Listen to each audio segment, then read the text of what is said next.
The opponents of a state-owned bank did everything they could possibly do to stop it from being established. They took 2 challenges to the United States Supreme Court, and the United States Supreme Court said, if the citizens of the state want to do this, they should be able to do it.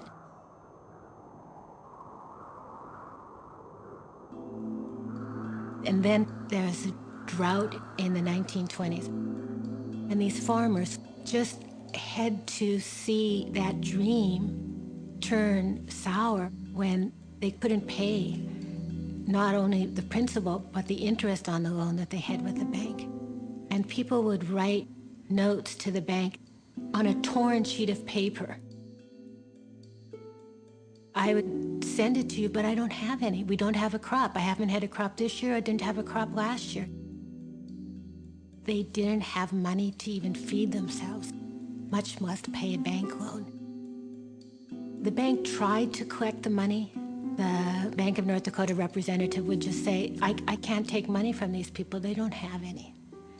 And it became very clear in the early 30s, and this is when Bill Langer was governor, and Bill Langer created a moratorium on debt. So the bank stopped doing any kind of foreclosure and then allowed them to stay on the farms. When the economy turned around in the early 1940s, the bank sold those farms back to the original farmer at the price the bank had in them.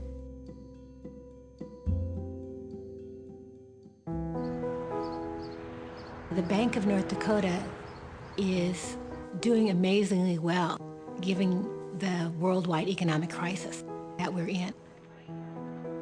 It's as strong as it's ever been. The fact that it isn't suffering any of the fallout from the financial crisis that the other banks are, I think attests to really the strength of the bank and actually the bank's mission. And they didn't invest in risky derivatives. They didn't buy any subprime home loans. It didn't fit the way that they did business. During the last 90 years, the bank has returned $500 million to the state's general fund. What that means is the state has been able to develop programs, $500 million worth of programs, without taxing the people of the state to do those programs. It really, in my mind, it doesn't matter if it's socialism or capitalism. You know, what matters is what works best for the people, what provides the most services at the least cost